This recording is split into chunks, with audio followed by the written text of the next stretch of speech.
I hope everyone can see my slides now. Um, if I'm going to introduce a very big topic, the topic of governance, and talk a little bit about how that relates to democracy and economic development. It's my own rather controversial take, and I think that was what Saul was referring to as interesting. It's controversial. And I hope to provoke you to do some more reading. Some of you might know this stuff already, or some of it. Others, it might be completely new area. So I'm going to, we have 2 hours. If things are progressing well, then we will have time for discussion at the end. But if you want to stop me and ask a directly relevant question on something, just speak out. I think that might be okay. I don't know what the rules for Zoom are. That's how we used to do it in class. Anyway, let me begin and see how we proceed. So what are the, so let me begin with some basic issues. What's governance? Governance is a very state and society because states determine and enforce rules, and rules include both institutions and policies.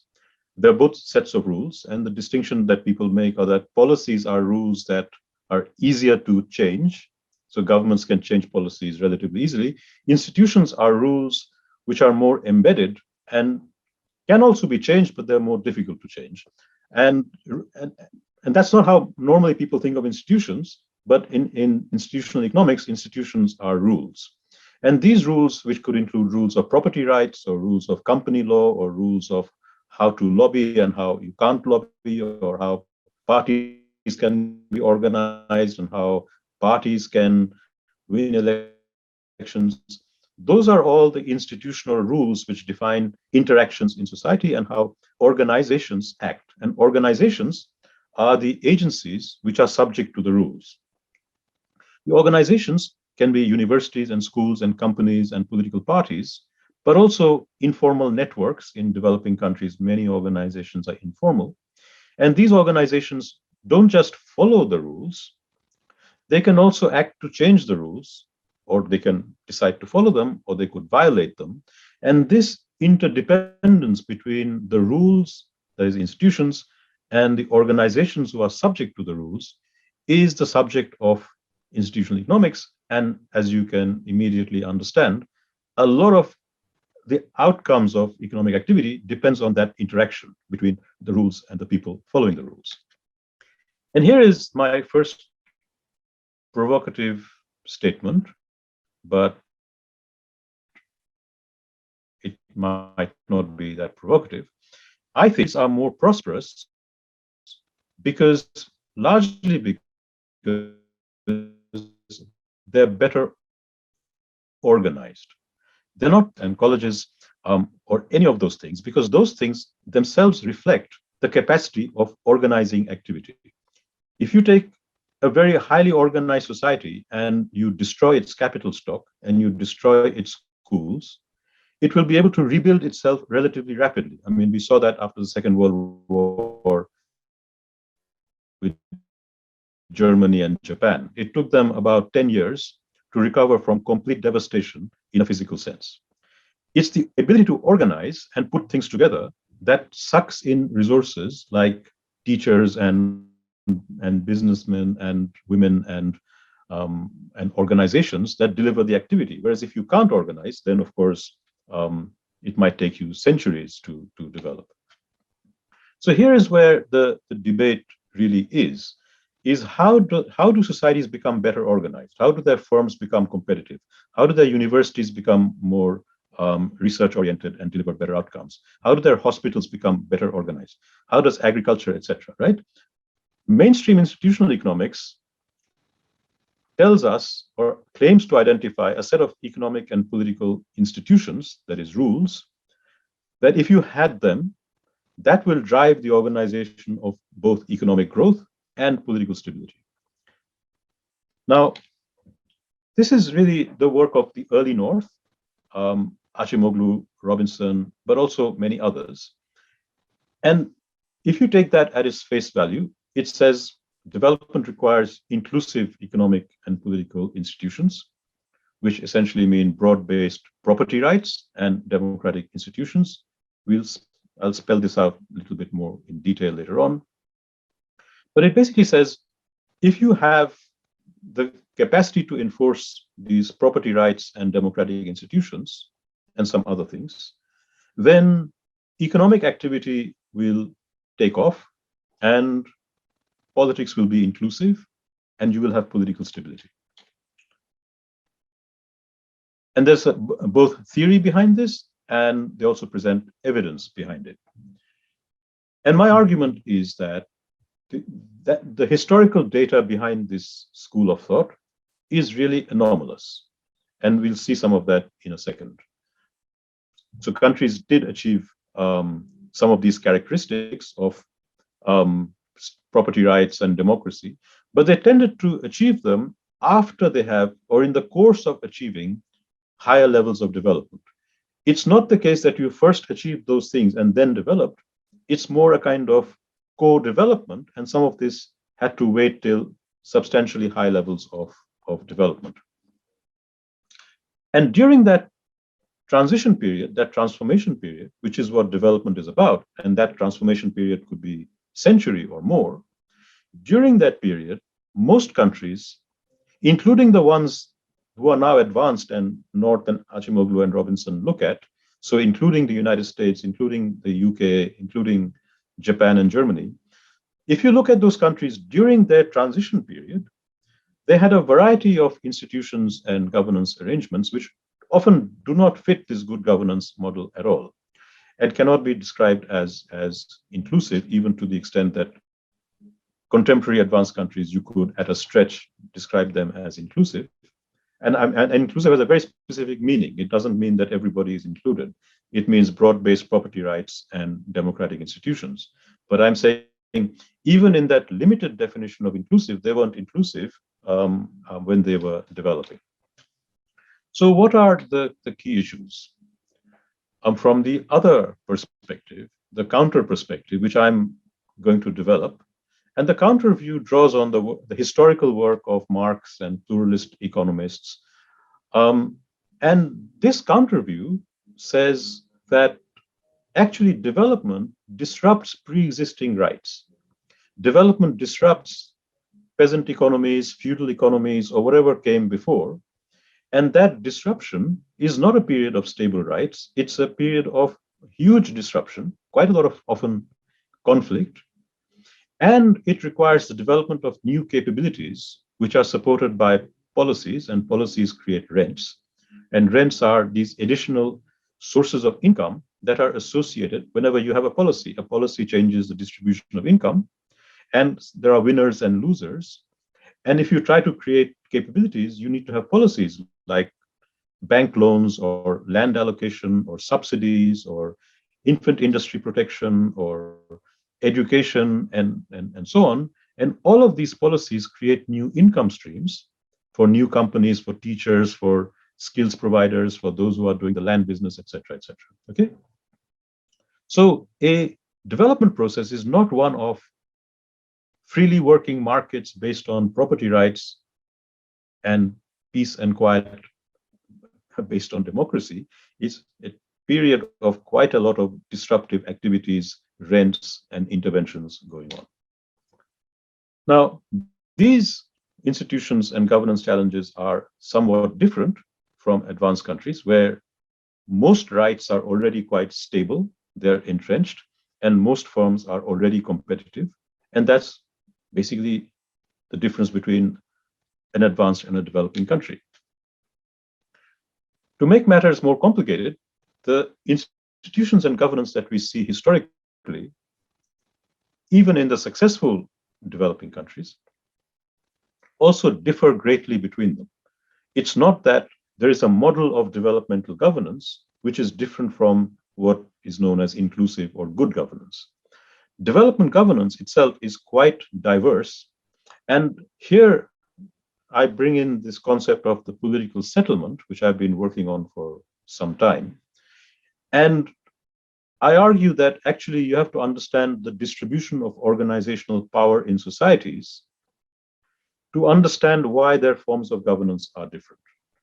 And so what works in one country doesn't work in another country, and institutions and policies differ widely across countries, not just because of random issues of ideology, but also because the configurations of power are very different. And this understanding of configurations of power is really important part of my own research. But I think without having an understanding of or some concept of how power is organized and why it matters, I would argue you can't really do institutional analysis or policy work. So one immediate consequence of these differences in power configurations, if you look at broadly the difference between advanced and developing countries, the less materially developed the country, and by which I mean the less the spread of high organizational capabilities in organizations like firms, the weaker the enforcement of formal rules. And so one of the really big kind of starting points of political settlement analysis is that developing countries generally have a much higher level of informality. Okay, and by informality, I'm going to define that later on very precisely. But informality means that a lot of activity is carried out following rules, but these are not the rules written down in law or regulations. These are rules that the players themselves work out and enforce on each other informally. And that space of informality is much bigger in developing countries and has very serious consequences for how we understand policy, corruption, anti-corruption, governance, democracy.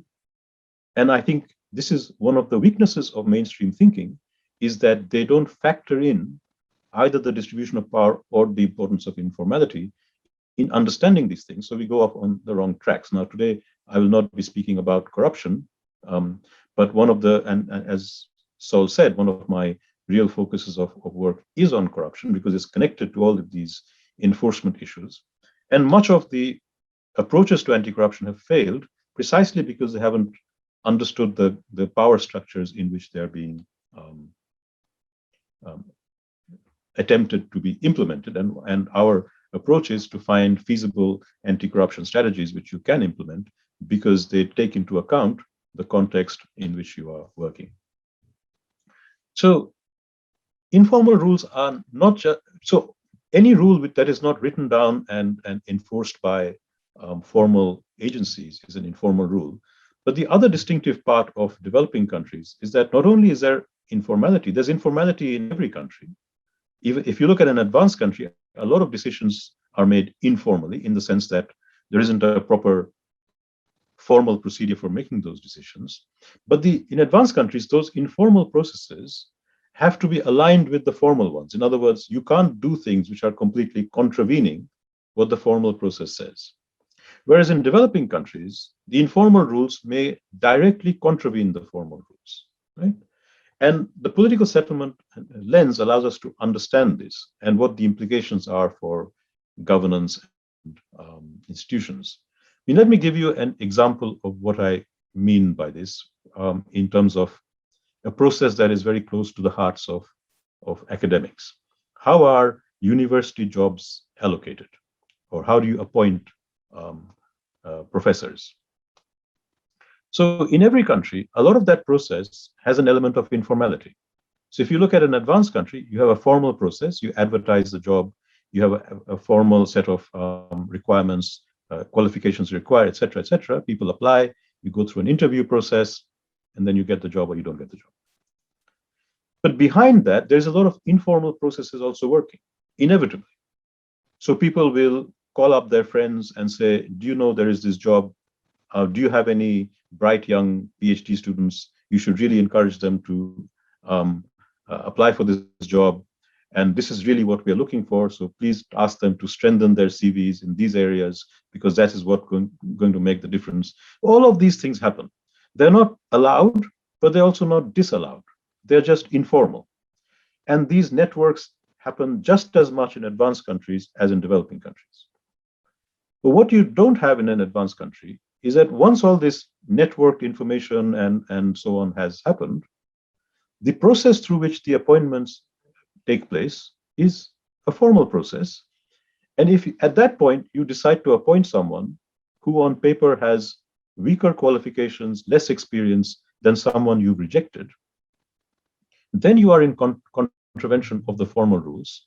And the person who has been left out can ask for information about who did you appoint and I want to see their CV. And they could take you to a formal tribunal and they would win in that formal tribunal and the university would have to pay huge penalties. Okay, so you can have all kinds of informality, but at some point the formal will trump. That still means that people who are better connected have an advantage, but it doesn't mean that they can get a job over someone who was less well qualified, although there are gray areas because well qualified can be disputed if you're talking about areas of interest and so on and so. So I mean, and that happens. But look at what happens in many developing countries, and I'm not going to name countries, but I refer to the countries that the country I come from, and so that's not very controversial. Here, you might have a process that is not only informal in these ways, but you might actually appoint someone who is patently on paper not as well qualified as many people you have rejected, and there is nothing those people can do to get redress, because the informal trumps the formal. Who you know, the power structures and so on, will actually not allow the formal process to work at all. And I think this is a difference. This difference is not a black and white, it's not binary, it's not 1 or 0.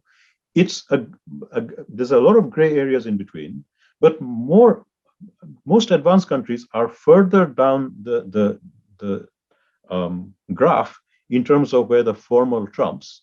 And developing countries, depending on, and so there's a range, some of them are in between, but a lot of them are in the place where actually, if you don't know the vice chancellor, if you don't come from the right party, if you're not funded by the right faction, there's not even any point in putting in an application for a university job, right? So some developing countries are at that stage where you only apply if you're in the right faction, the right party, the right connections, and so on. Okay.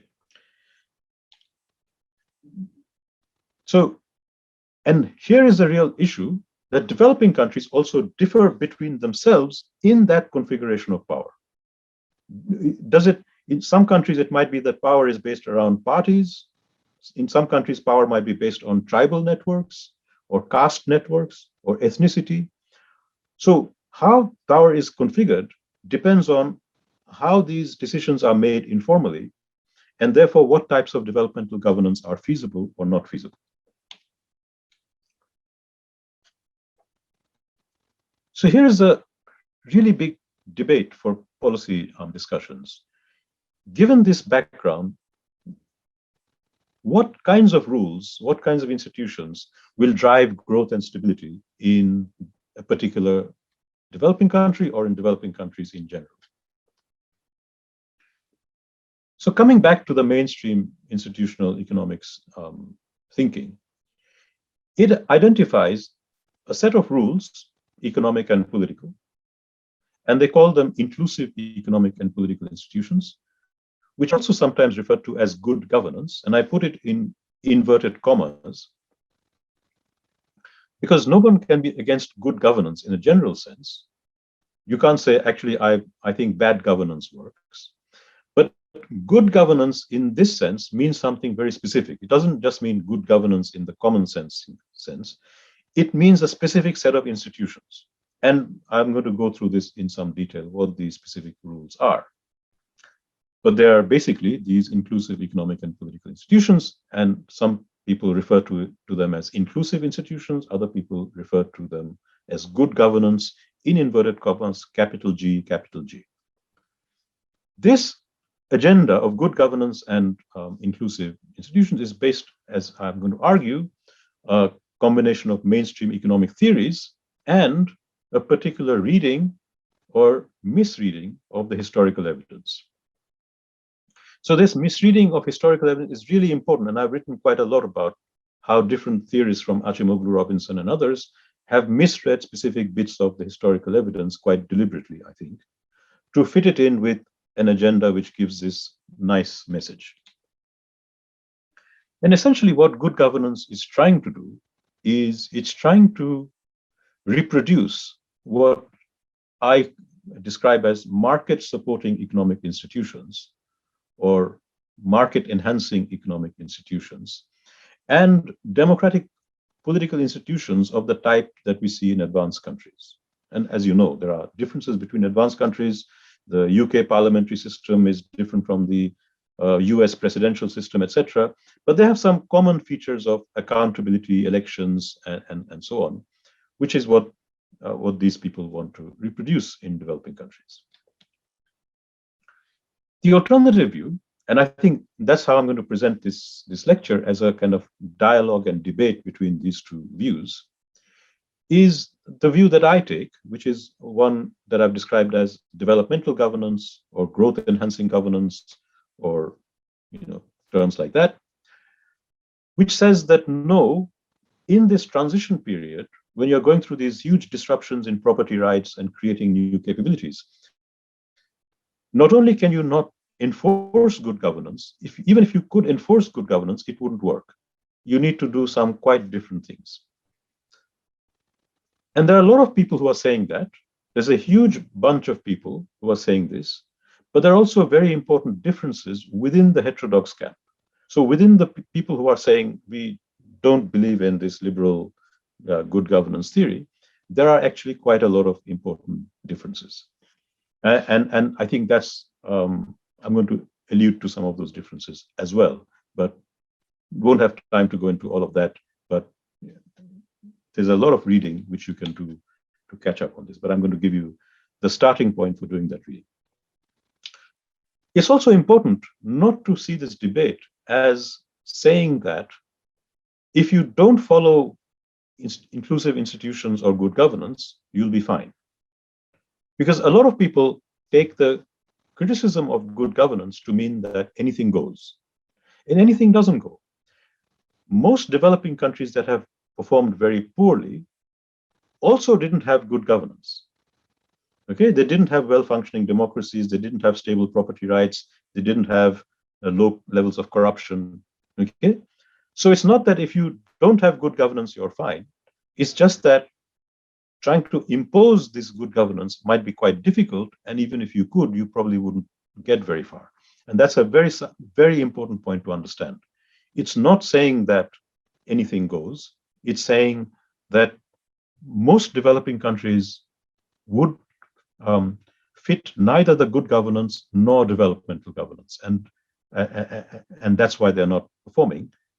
The only difference is that I would argue, even if they tried, they couldn't have done good governance because that's a ahistorical kind of project. So let's dig a little bit deeper about what this, in quotes, good governance means, or inclusive institutions means. It means the capacity to enforce a number of rules.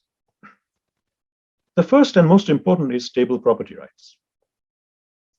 Property rights are rules. Now, most of you might not immediately think of property rights as a set of rules, but actually property rights are rules. Property rights are rules which say who has the right to decide on the use of a particular piece of real estate or a particular piece of capital or a particular pile of money or whatever, right? So these are social arrangements which allocate decision-making power to discrete groups of people to say, you should decide on how to use this thing, whatever it is. And the logic behind this is that if all the assets of a society belong to everybody and everybody was collectively deciding on everything, nothing would be decided.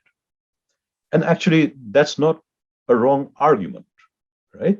Because one of the critically important concepts of institutional economics, which I actually think is very useful, is the concept of transaction cost. That when you look at institutions, there is a cost of operating the institution. And an efficient institution, an efficient rule, is one that both has low costs of operating the rule and delivers an outcome which is more or less aligned with an outcome that you support. So rules can fail either because that rule results in a bad outcome, but much more often rules fail because the rule might be good, but the cost of implementing the rule is too high. So a society without property rights, and I think so that's a communist society, right? So if you have no property rights and everything belongs to everybody and every decision has to be collectively made, in theory would work perfectly if you didn't have transaction costs. But in practice, the process of agreeing about, who should get the bag of wheat to make this loaf of bread and who should then consume the bread, in the midst of all the billions of other decisions you have to make, would make that no decision would be made, right?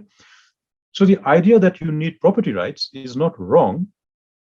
You need to have some rules about who makes decisions. Otherwise, the transaction cost of making decisions would make your society collapse. Okay. Now, the problem with good governance is that they assume that you can very rapidly create a set of rules about which entities, individuals, organizations will make decisions about which assets, and that this is actually a rather simple process. And as soon as you do that, everything will work.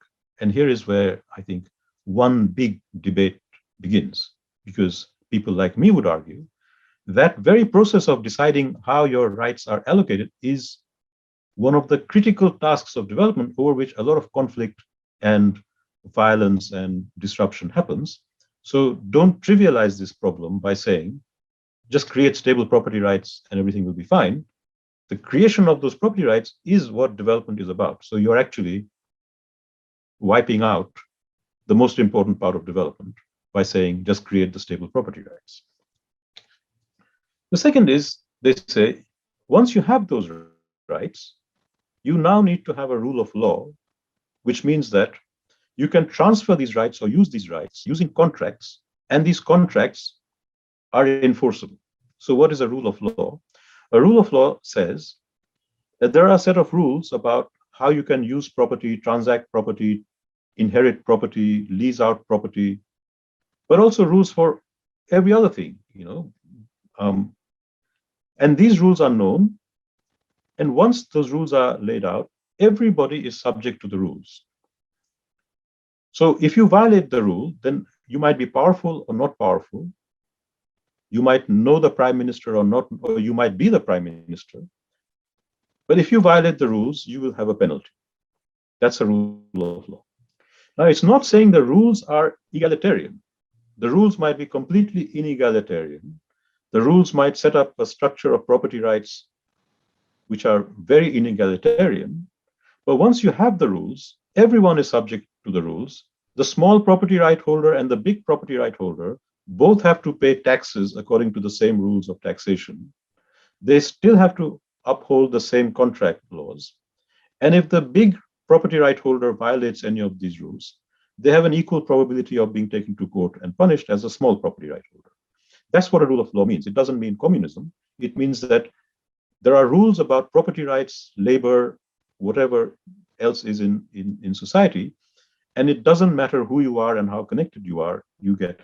Now, this is obviously not perfectly implemented anywhere, but it is true that in advanced countries, once the rules are there, and if you have been detected, you do actually pay the penalty, regardless of whether you happen to be Goldman Sachs or you happen to be the corner shop.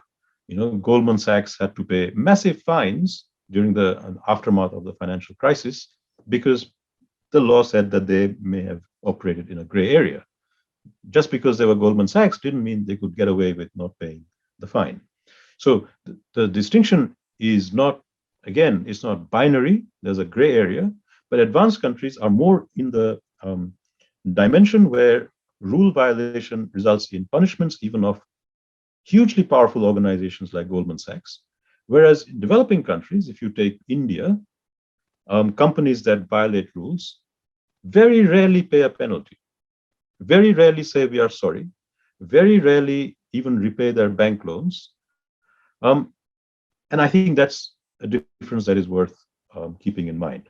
Again, but please don't take it as a binary. It's a spectrum, and there's a lot of gray area in between. So what these people are saying is that if you want to develop, you have to immediately transit to that end of the spectrum where you have a rule of law. You have to be at that end of the spectrum where you have stable property rights. And then, if you have a good rule of law, by definition, it means you have very low corruption, because corruption is you have these informal negotiations about how a connected person, a rich, powerful, or whatever person can evade a law by paying a small amount of money or having some connection or having some pull, which allows them to do that. Now, again, in advanced countries, it's not that there is no corruption, but it's less egregious. And if it's detected, you have a higher chance of being punished.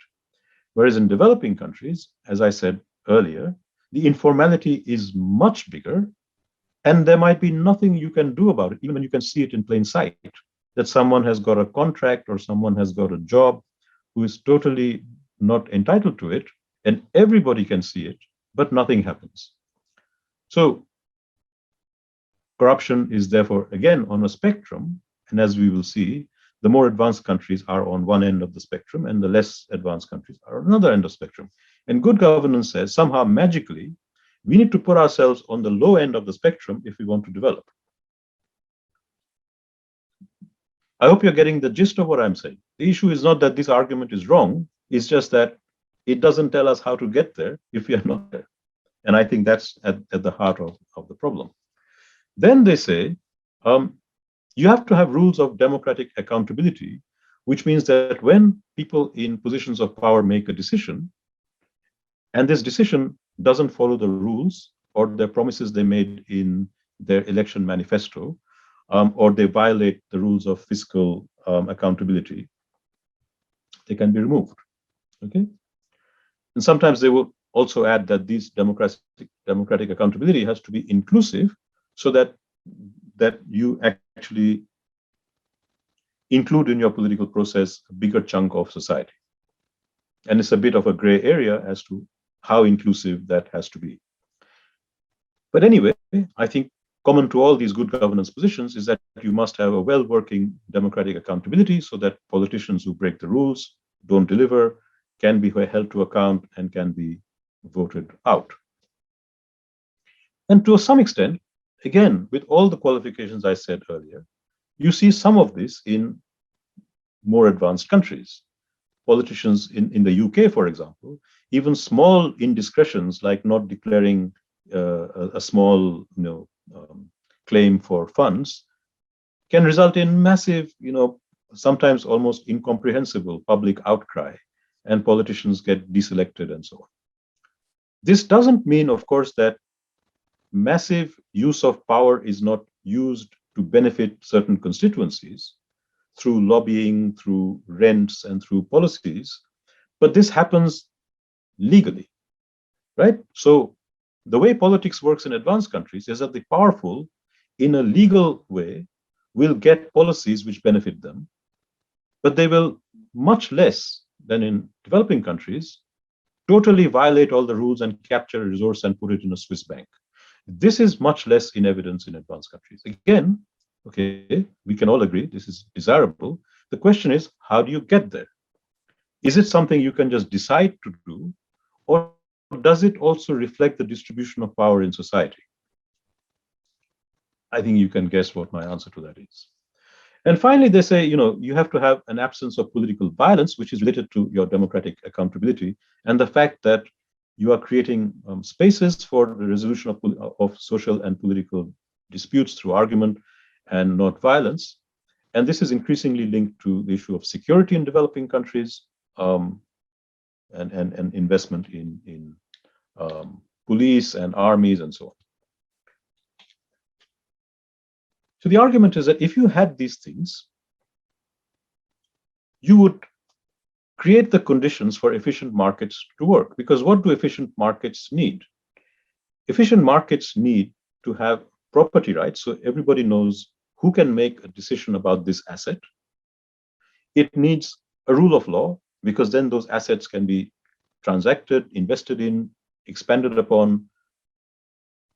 And it needs policy stability, so you have low corruption and you have accountability of politicians.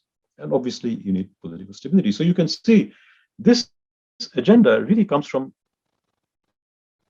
essentially liberal economics, a reading of advanced country reality, selective, because it's not looking at all the legal rent seeking, it's not looking at all the injustice in advanced countries, but it's selectively looking at some features of advanced countries, which are not false, as I've said, they're not wrong.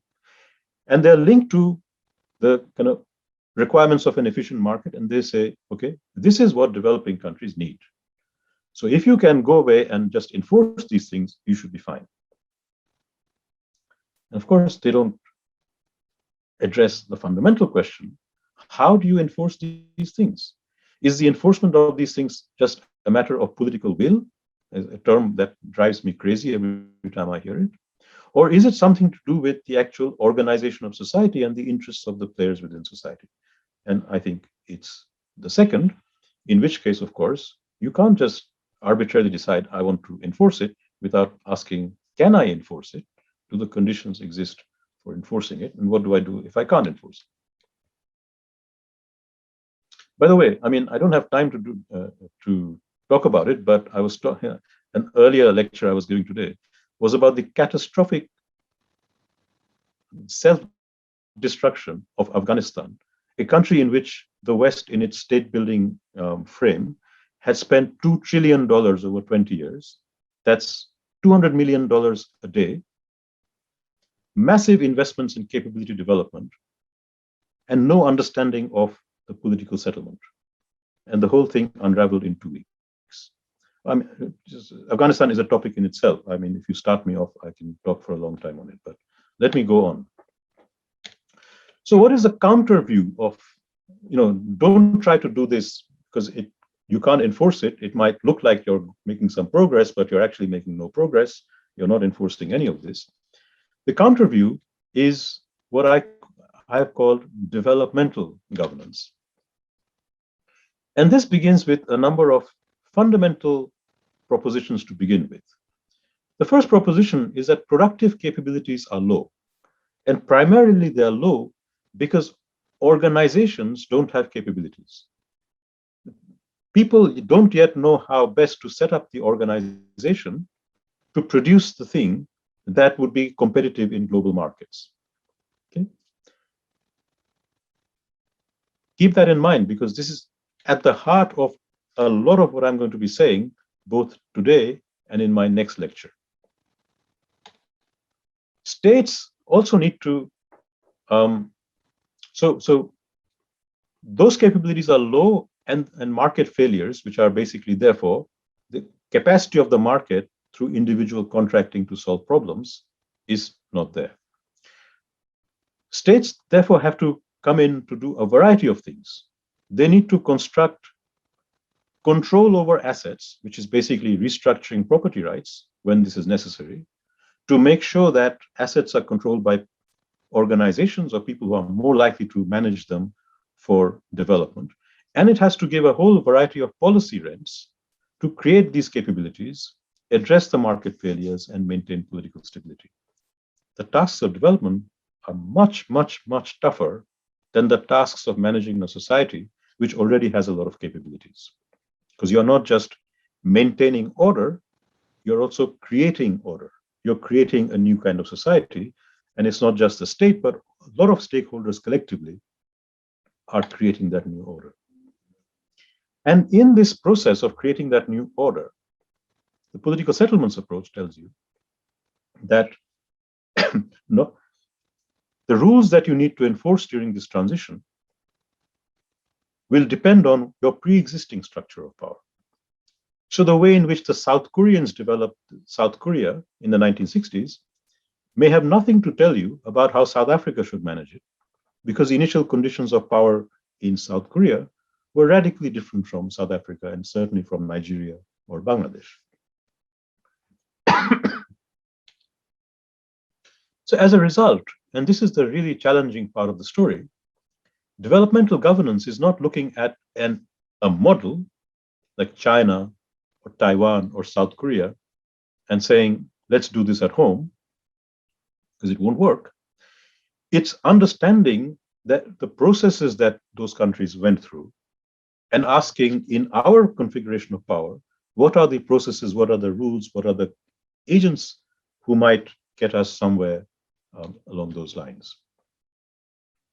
If a developing country succeeds in creating those capabilities and organizations, and eventually ends up with thousands of competitive firms and organizations, then eventually it will automatically begin to have aspects of good governance, because those powerful players will then say, now we want to stabilize our rights. We want to protect our rights, and we can pay for someone to protect our rights. We want a rule of law, because without a rule of law, we can't do business. We want to have political accountability, because we don't want politicians to change policies in a random way. In other words, you create the real effective social demand for good governance. And then good governance may eventually begin to emerge. It's a slow process, but it will begin to emerge. And good governance, in this inverted comma sense, only emerges when there is serious effective demand from society, from powerful players within society, who say, we want this in our interest. And I think that's not the case in the typical developing country, which is why trying to enforce it is a non-starter. Let me go quickly through a number of slides, just quite quickly, which gives you the theoretical linkages in the good governance, inclusive institutions theory, not because I believe in it, but because you need to know how that alternative view works. And then I will give my counter view of an alternative way of thinking about these linkages. So in the conventional mainstream view, economic underperformance, stagnation is too strong a word, but economic underperformance is a result of high transaction cost markets. And I just explained to you what transaction costs were. It means that you're not being able to allocate resources to where they're needed. You're not being able to get labor to where it's needed. You're not being able to invest in the future, because organizing this takes a lot of time, because no one knows who can make those decisions, and no one knows if those decisions can be enforced once they have been made. So I don't know, if I invest here, will I get any return? So I'm not going to invest. I don't know if I pay for this thing, whether I will get it. I can't enforce that, so I won't do that. That feature that I can't enforce the contract is a high transaction cost context. So what happens in developing countries is that those contracts are informally enforced. Every investor has their own mafia, has their own political fixers, has their own people in the police, has their own people who are in the courts, and they informally enforce these rules on each other. And that's very high transaction cost. So it means that very few people can invest. The only people who can invest are politically connected people who are very closely connected to the positions of power.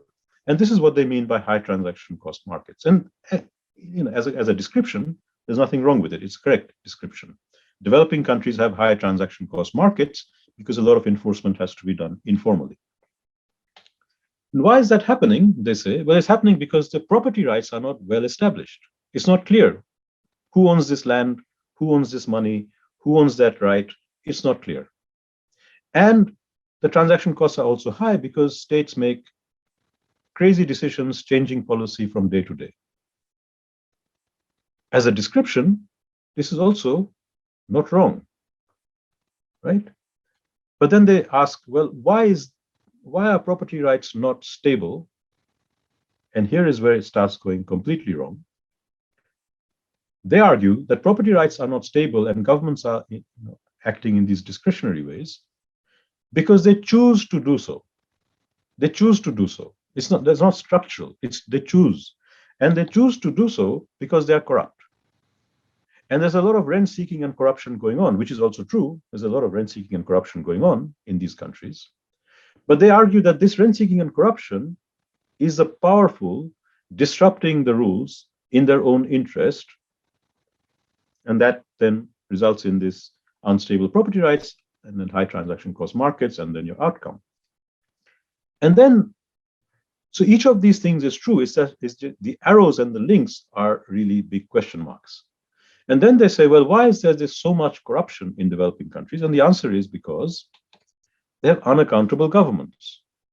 So there's no process through which citizens can throw out these corrupt people, because democracy doesn't work. If democracy worked, then you would have citizens voting out the corrupt politicians and getting the clean ones in, who would then clean up the corruption, who would then stabilize the property rights, who would then have low transaction cost markets, who would then have prosperity. So this is your good governance. So good governance means you have to do all of these things. You have to have democratic accountability, you have to do anti-corruption, you have to stabilize property rights, and you have to have liberal open markets, and off you go, you will become just like us in the rich countries. Every arrow here is wrong. Yes, you have unstable property rights, but that's because you have low capabilities and no one is competitive yet. And even if you stop the corruption, that wouldn't automatically pop out. Yes, you have a lot of corruption, but it's not because you have a lack of democracy and accountability. The democracy itself is corrupt, and corrupt politicians get elected. And if you are not corrupt, you don't get elected, because actually the only way you have access to resources in a typical developing country is through your informal networks. And the informal networks are corrupt. So the powerful politicians have very strong informal networks, therefore they can deliver. Whereas a politician who has no informal networks is not corrupt, but also can't deliver. So those politicians don't tend to get elected very often. So the picture that these people are painting is not wrong if you take it as a snapshot, but as a causal explanation or a historical explanation of the dynamics behind growth, it's completely wrong. And not only completely wrong, it's unimplementable. The more democracy you have, there is no evidence it reduces corruption. The more corruption you reduce, there's no evidence that property rights become more stable. The more stable property rights become, there's no evidence that this drives growth, right? This is not the causality which is driving growth in reality. But let's look at some evidence which really pins down what I'm saying with some numbers. These numbers are a bit old, so they're from the 1990s.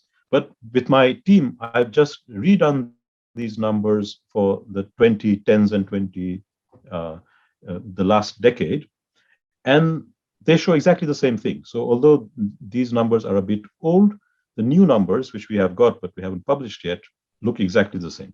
So what is this showing? So on the horizontal axis are the scores of good governance, and these scores are basically different measures. We don't have time to go into it, but the World Bank and other agencies provide measures of property rights stability, corruption, democratic accountability, all of those things in good governance. And if you plot them against the per capita income of countries, you see a very strong correlation that countries which scored high on good governance are rich countries, and countries which score low on good governance are poor countries.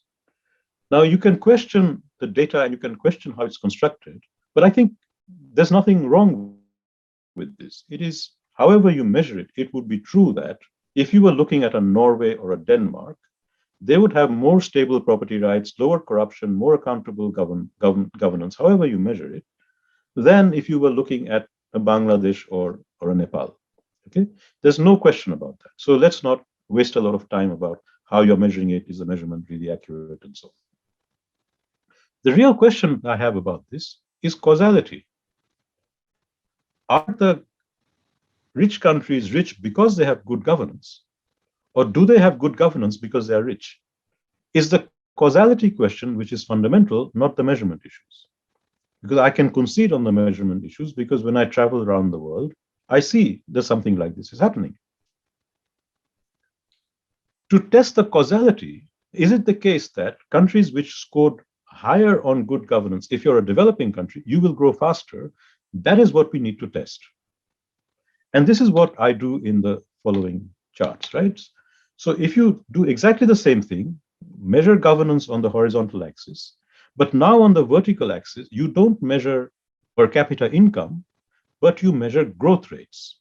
So the idea is that countries which score higher on good governance, if you're a developing country, you should grow faster, because that's basically what they're saying. If you score higher on good governance, you should be a high growth country, and therefore you'll catch up faster. This is a way of testing causality. So the red dots are developing countries which are diverging, which means that their growth rate is lower than the average growth rate of advanced countries.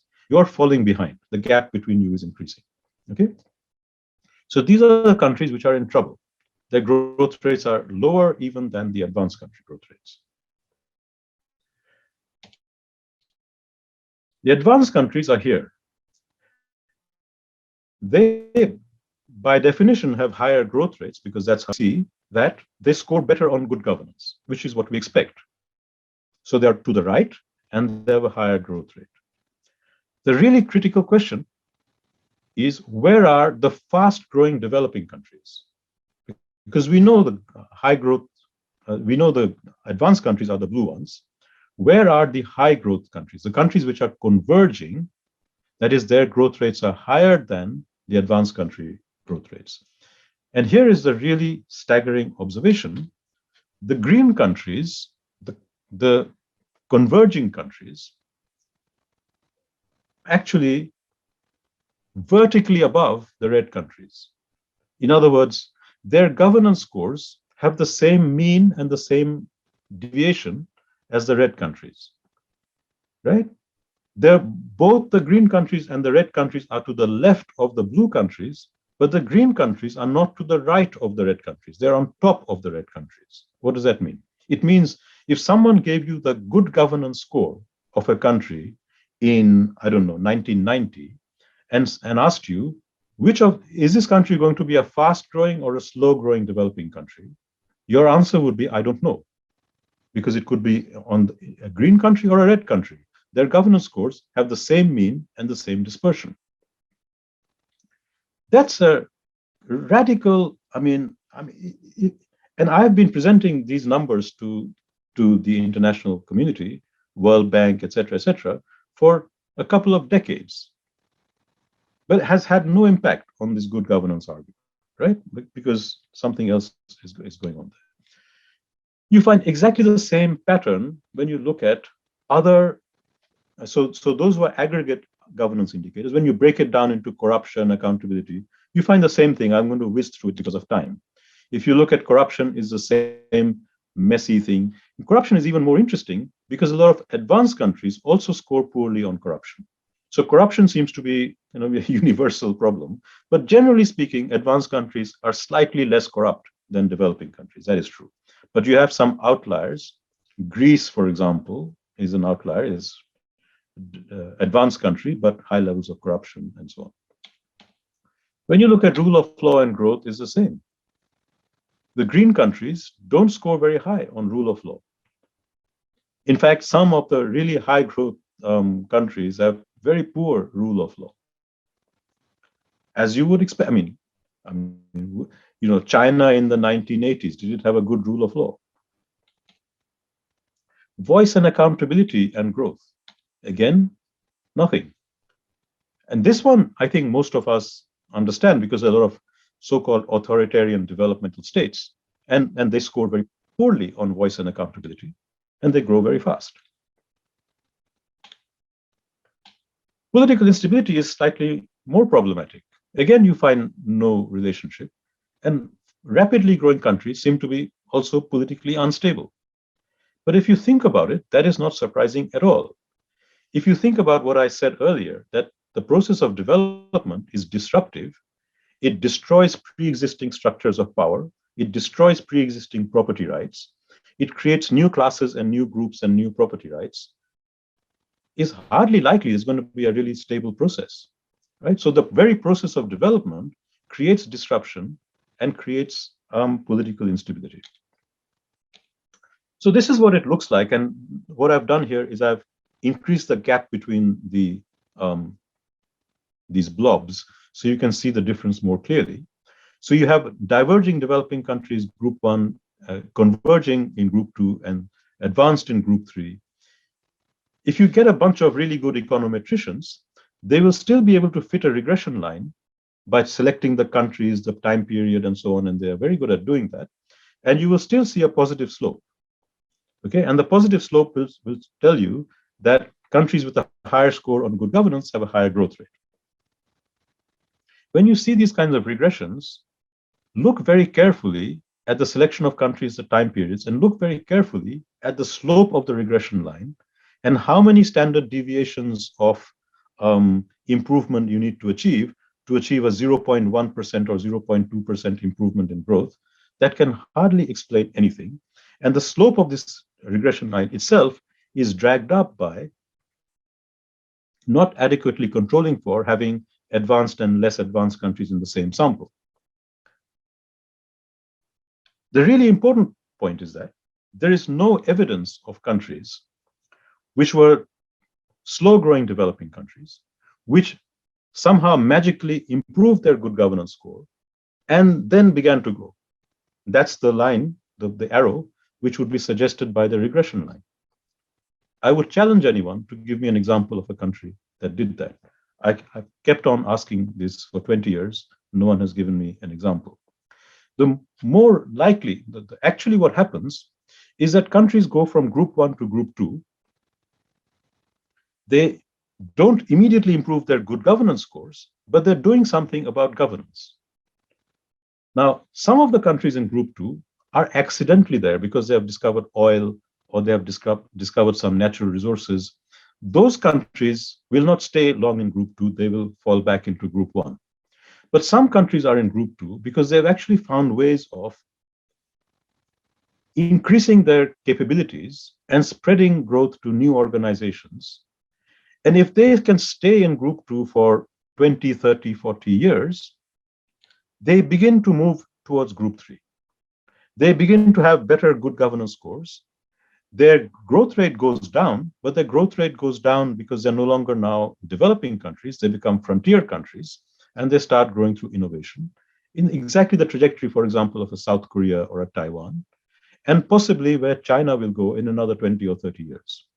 Okay, China is still in the group 2. It's not moving yet into the rule of law, good governance. But if it manages to keep staying in group 2 for another 20, 30 years, very plausibly, it could move in that direction. Now, let me summarize some critical differences already emerging in our reading of history between, let's say, a mainstream view and a simplistic mainstream view, because I mean, to be fair, there are more sophisticated versions of the mainstream view, and I'm simplifying just to show the distinction. And what I call a social transformation view. And the social transformation view is what I would call the developmental governance or growth enhancing or whatever you want to call it, distinct from the mainstream view, which is good governance, inclusive institutions. So the first difference is the economics behind it. The mainstream view is that markets drive growth. If you have markets, you will have growth. So all you need to do is to make sure your markets are efficient, so they have the right, conditions which we described earlier.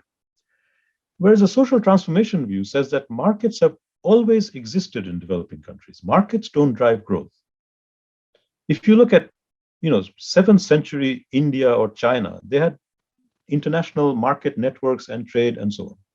The Middle East had markets from, prehistory. It's not markets that drive growth, it's capitalist markets that drive growth. And the distinction between the two is, if you want to read about it, read people like Wood and Brenner and others who explain the difference. A capitalist market creates compulsions for productivity growth by creating organizations whose survival depends on continuously making productivity improvements, which is not the case in most markets. Right? A peasant market doesn't generate the same compulsion for peasants to continuously raise their productivity. I don't have time to go into that right now. There's a big literature on this. And the distinctive feature of a capitalist market is those who don't raise productivity growth go bankrupt. And that requires a very specific configuration of rights. Whereas a peasant who is not raising productivity but operating in the market doesn't go bankrupt, that peasant is just a little less rich than the peasant who has a higher productivity, right? And that's because the configuration of rights is that a peasant economy is largely self-sufficient, and the self-sufficient peasant, even if their income is a little bit low, can still keep on producing. So the compulsion for raising productivity is not there. Whereas a capitalist firm in a competitive capitalist market, that is Capital Volume 1 of Marx, not a monopolistic market, a capitalist firm in a competitive market, if they lose in the productivity race with another firm, they don't make a little bit less in terms of profits, they go bankrupt. So, but to create that compulsion requires a very fundamental restructuring of rights in society. And growth is then also dependent on building those capabilities which allow those kinds of firms to operate. And in an early developer, or actually a late developer, countries which are catching up, you also need a lot of policy support to build those capabilities. So I'm summarizing here a really big debate between, on the one hand, kind of a neoliberal view of how development happens, on the other hand, how a state-driven, capitalist transformation-driven view of development happens. And there are many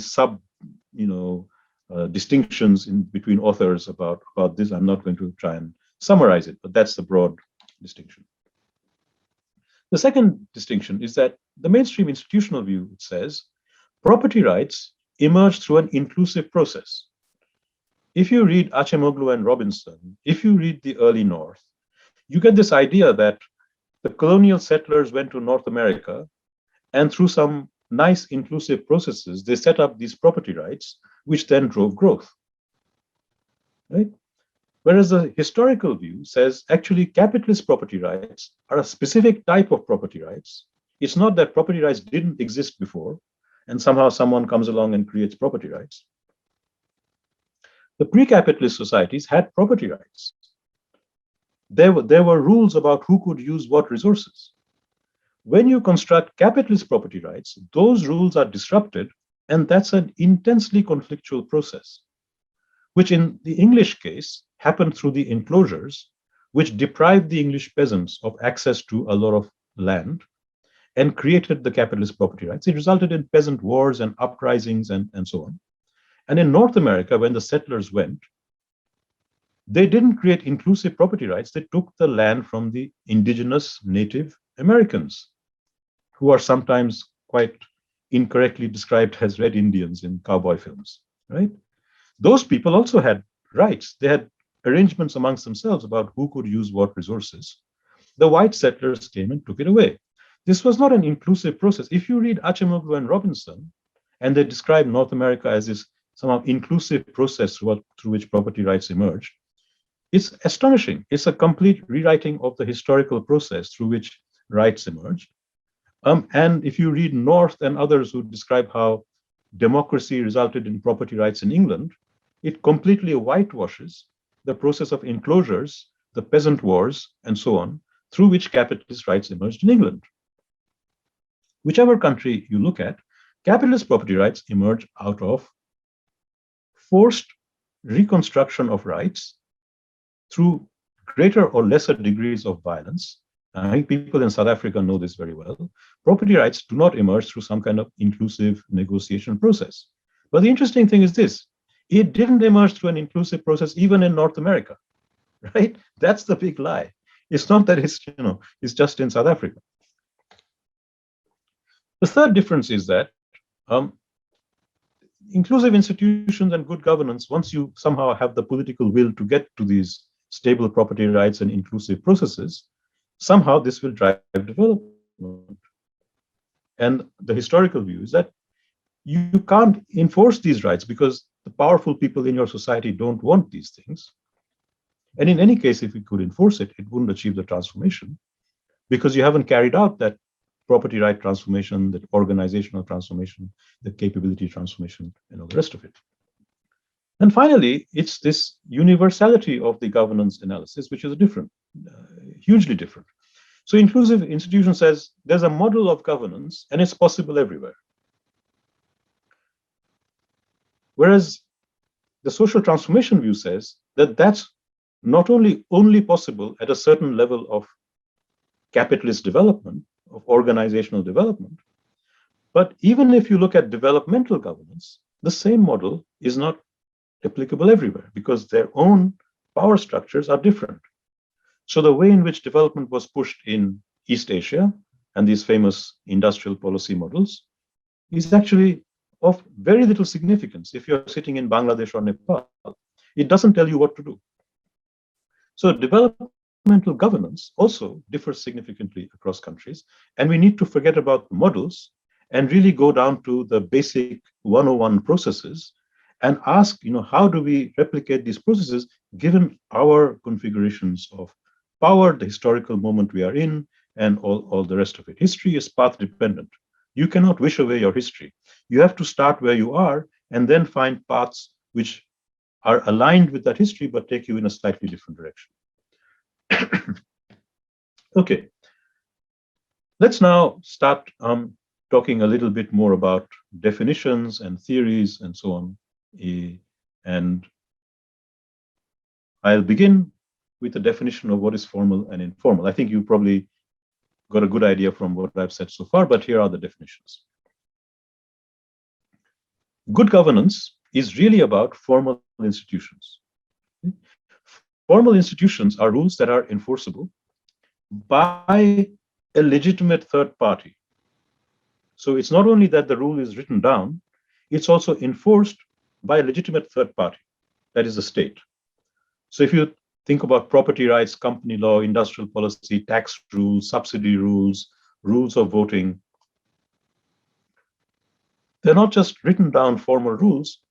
If someone comes along and tries to occupy your land or takes your motorcycle away on the street, in theory, you can call the police and they will come and enforce your property right. And the police belongs to a legitimate third party, which is an enforcement agency.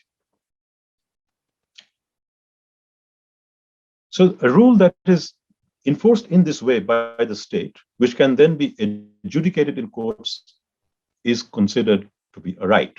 Therefore, formal rules are often rights. So when we say a property right, it means it's not just a rule, it's a rule that I can ask someone else, the state, to come and enforce for me. It's my right. And sometimes even subsidies can become rights like that. If you get a subsidy for a long enough time, you can begin to say, this subsidy is my right. If someone tries to take it away from me, I can go. So any rule that lasts for a long time and is enforced by the state begins to acquire the characteristic of a right. Informal institutions are everything else, right? And this is the problem with informal institutions. They include rules that are voluntarily followed by individuals, which include values and norms. Most of the time, when people think of informal institutions, they think of values and norms. Like, I will tell the truth. That's my value. It's not that if I tell a lie, the court will come and punish me, or that I will be nice to my friends, or I will be, etc.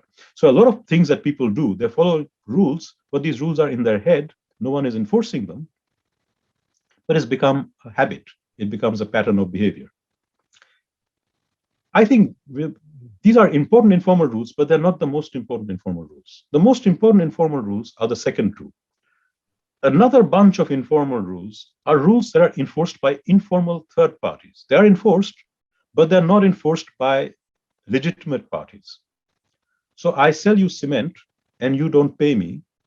Sorry, I sell you cement, you don't pay me. In a developing country, I will not necessarily take you to court because that will take 200 years to get redress, and you might pay the judge and so on. So what I will do is I will hire a mafia on a motorbike to go to your office and pick up my money. So the mafia is an informal enforcement agency. Tribal councils and so on. These are informal enforcement agencies. Sometimes I might even pay the police to go and pick the money up from you. But now I am using the police informally. The police is no longer acting in a legitimate rule-following way. So if I influence the police using my connections and contacts to go and pick up my money, actually the police has become an informal agency. It's no longer the formal agency. Okay, so if you think about it, a lot of enforcement happens in developing countries through completely non-state actors, but also state actors being influenced and persuaded and bribed to do the enforcement. This is all informality. And finally, informality also includes distortions of formal rules by powerful people who can get away with it. And the most important implication of that is corruption, right? So corruption is informality. I'm not entitled to get this, but I get it because I know the politician, or I pay the politician, or I bribe the bureaucrat, or whatever. Or I simply grab it, and because I'm powerful, no one can take it away from me. So these are distortions of formal rules by the powerful, and we call them corruption, but corruption is also informality. So if you look at that space of informality, that is where most of the action is happening in developing countries. Whereas the space of formality, where the formal rules are actually enforced by formal agencies, is probably not even 10% of activity in some countries. What makes formal institutions emerge and work? And here is a really interesting debate, which I'm going to go into now, because it's absolutely central to this. When we talk about rules and formal rules, and they're enforced, are they enforced because you have very strong enforcement agencies which come and enforce it? And the answer is no. Most formal rules are enforced because the players themselves horizontally want to enforce it. And this distinction between vertical enforcement and horizontal enforcement is not adequately understood. And a lot of effort which goes into formal institutions, anti-corruption, rule of law, property rights, is all about strengthening state agencies to enforce these rules. But people don't ask, what is the interest of the state agency to enforce these rules? Can they enforce these rules? Does anyone want these rules to be enforced? And if you had asked them that question, you would have seen no. So rules can only be enforced if a wide range of powerful actors in society, apart from the enforcement agencies, actually want those rules to be enforced. And that is why, if the formal rule is against the interests of powerful players in your society, an informal distortion is inevitable. I think this is so commonsensical, so obvious, it bugs me that people don't get it, even when it's all around them. So the starting point of a political settlements analysis is that formal and informal don't sit side by side in separate boxes. The formal and informal are deeply intertwined and interact in the typical developing country case. You can't understand the formal without understanding the informal, and vice versa, because they're two parts of the same coin. A lot of activity has the look of formality, like, you can get a bank loan, that's a formal process. But actually, the way the bank loan is given, who gets the bank loan, what are the terms of repayment, what happens to you if you can't repay it, all of those critical decisions are informally decided. So the rules are different depending on if you are the small peasant farmer, you take a loan, you don't repay it, you get wiped out. In India, for example, tens of thousands of small farmers commit suicide because they've taken a loan and they can't repay it. But the same bank and the same formal rule lending to a big person is a completely different story, because the informality kicks in, you don't repay, tough, you got. So you can't understand the formal and the informal. The same formal rules look very different depending on who you are, what the power configuration is, and the constitution of the informality is built around the formality. So this takes us to a really interesting discussion of what is a rule. Is a rule simply a rule that someone announces and says, now I have the political will to enforce it? Completely ridiculous. Or are the rules themselves equilibrium? And this is a very sharp distinction in the definition of rules between what I call a Northian tradition and a Greifian tradition. So North is this, I think most of you have heard of Douglas North, who was the founder of institutional economics. He made this sharp distinction between institutions and organizations. Institutions are the rules, organizations are the agencies following the rules, right? So they're two different things. Greif, on the other hand, saw institutions and organizations as an equilibrium. That is, the rules are the rules that the organizations want to follow. You cannot force organizations to follow rules that they will not follow in an equilibrium. So it's a very game theoretic approach. I'm not going to spell it out because some of you may and some of you may not know the game theoretic approach. But the main thing about Greif's approach is that the institutions that emerge and that you see in practice depend on the interests of the organizations. They're not separate things, right? It's a bit like quantum theory. You can only, it's what you decide to see. Do you want to see the institution or do you want to see the organization? But they're actually the same thing. They're interacting. So, and what Greif says that even if someone hasn't written down the rule, so you don't have a formal rule, but let's say you need contracting arrangements between players, market contracting rules, then if it's in the interest of the players, they will informally enforce those rules, right? And so Greif has this analysis of medieval Maghreb. Maghreb is North Africa, as you know, in Africa, and where Jewish trading networks operating from the Maghreb right up to Europe were doing these long distance trading in the Middle Ages without any form of state, rule of law, contracting, or any kind of courts enforcing these contracts.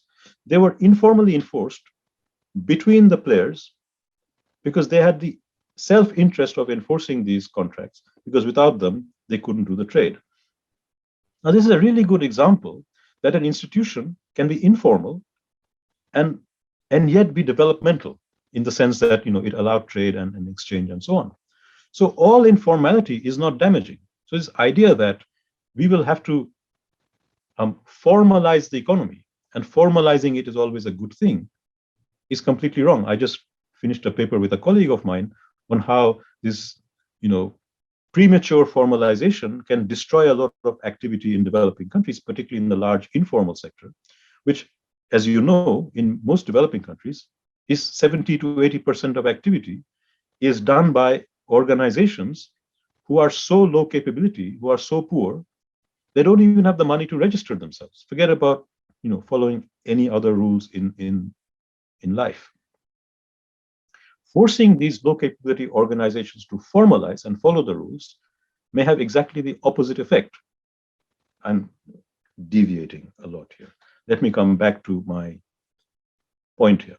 The point is that the rules that actually are observed, as opposed to the rules that exist on paper, the rules that are actually observed will be the rules that organizations can follow, particularly powerful organizations.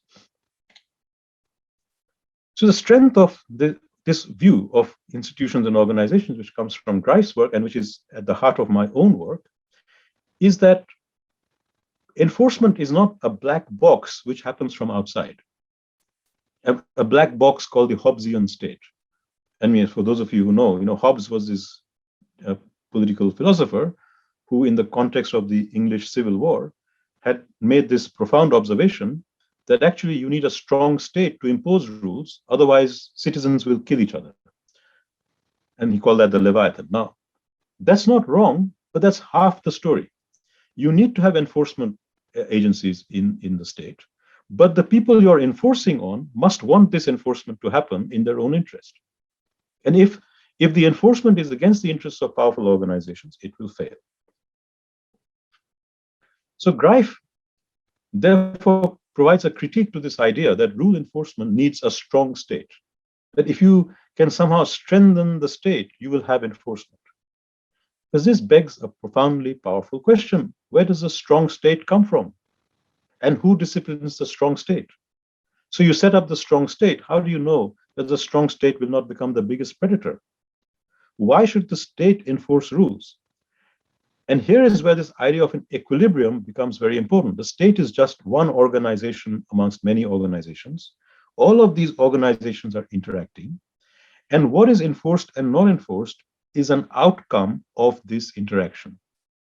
Right? It is not something determined by just the enforcement agency. So I take off from Greif and I look at institutions and organizations as these interdependent things.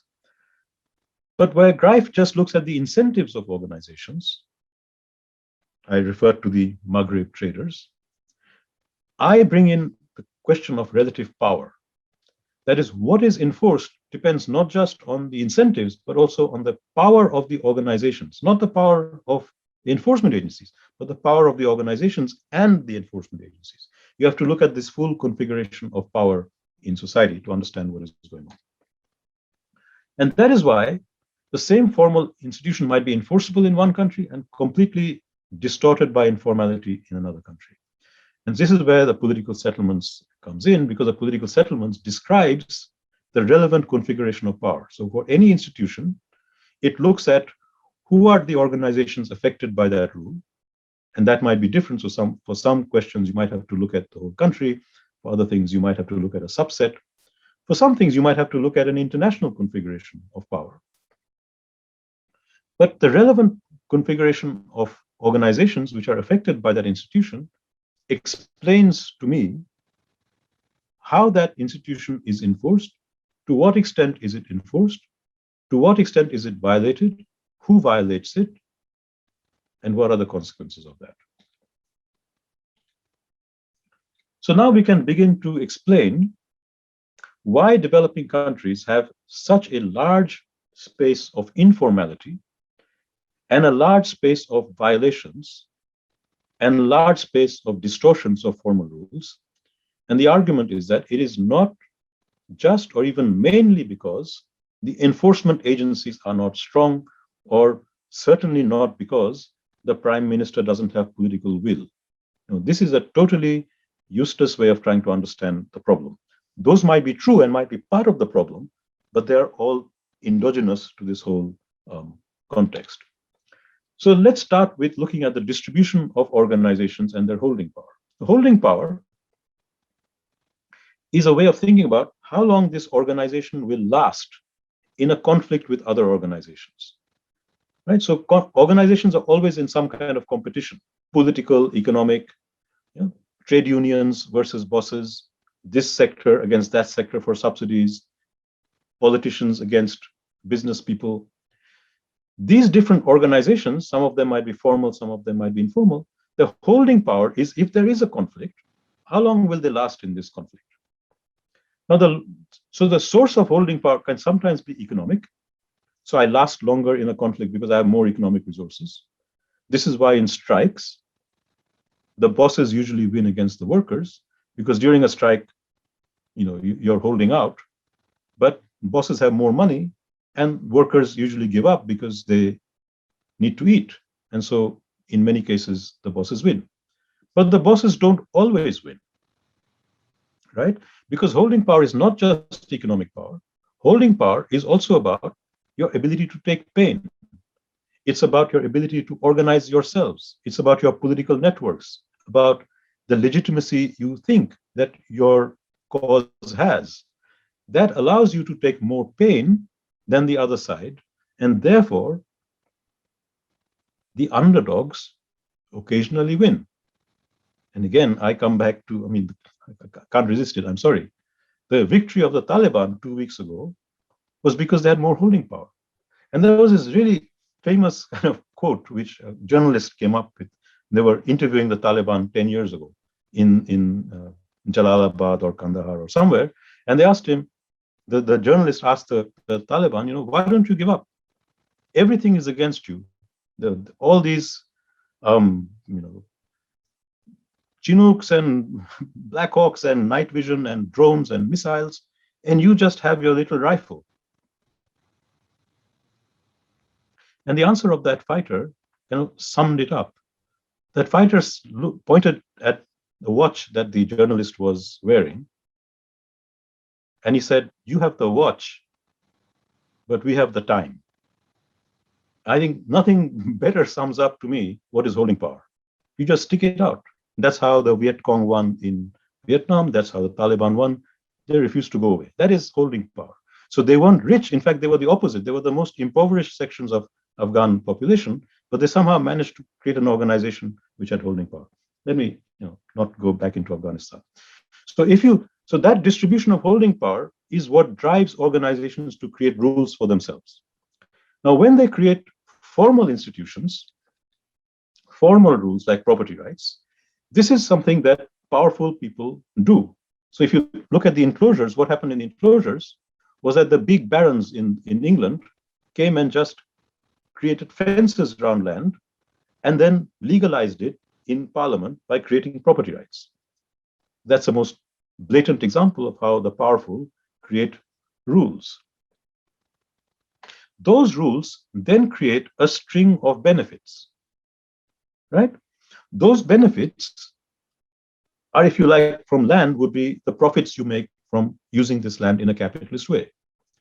Those benefits then go back to reproducing the power which created the formal institutions. So you can see the cycle, right? Power creates institutions, institutions create incomes, incomes reproduce power, and you've locked it in. Now you have a stable set of institutions, and that's the political settlement, is the balance between power and institutions which locks in a certain structure of institutions.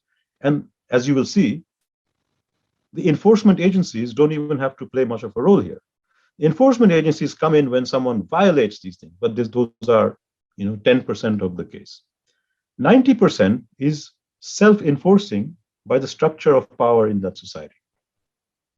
So if you look at an advanced country, property is not stolen all the time because there's a policeman standing there. I think you've got the picture. Right? A lot of this enforcement is horizontal.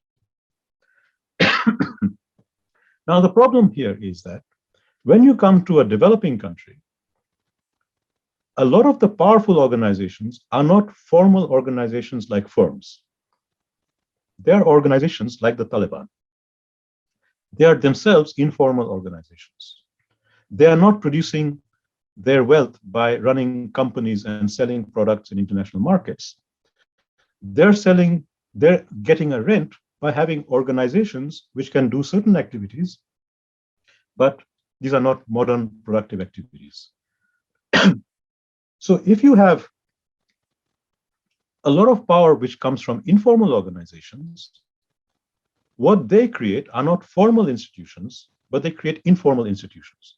They create patronage structures. They create patronage structures through which lots of resources are redistributed. Again, thinking of the Taliban, they would collect taxes from trucks, and then those taxes would be used to provide health services and so on, totally informally for the tribal networks. And these patronage structures would give them legitimacy and reproduce the organization. So exactly in the same way, those informal institutions, again, create streams of benefits, and those streams of benefits go back and they reproduce the power.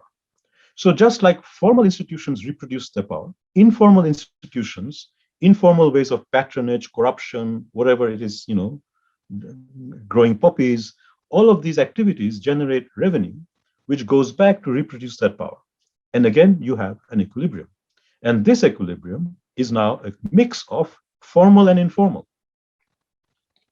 So what you have in a typical developing country is you have that extra line, the arrows marked B, which are missing or completely weak in advanced countries, because a lot of the activity in developing countries are these organizations which are powerful, but not your typical productive organizations, and they're driving the creation of institutions, which by definition are informal because they're not enforced by the legitimate agencies, and you have an equilibrium. Okay.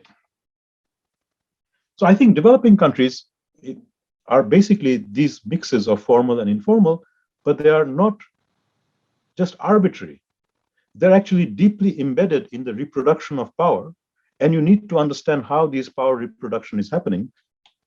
And then as soon as you do that, you understand how silly it is to say that someone can come along and use political will to change it this way or that way. You can only change it when you actually begin to change the underlying sources of power by changing the number of productive organizations and productive activities and things like that, which are slow processes. So here is a definition of political settlement. It's a description of a distribution of power across organizations, which is reproducible over time. And that structure of power generates a structure of benefits that reproduces this power. That is why political settlements are stable. They change, they evolve, but they don't change every day. They change slowly. And again, now coming back to the political settlements of advanced and developing countries, in advanced countries, the most powerful organizations are the big capitalist firms. These firms support formal property rights and a rule of law because these institutions are important for them. No one is imposing it on them. They want it. They want these for themselves, and they are powerful. And these rights, when they're enforced, reproduce their income from profits, which then reproduces their power, and you have this equilibrium. So the most important thing to understand, why does good governance exist to a bigger extent in advanced countries? The answer is that the powerful want it. The powerful in advanced countries are these powerful business organizations and labor unions and universities and media companies, and all of them reproduce themselves through formal rules. They would not. A modern university, a modern union, a modern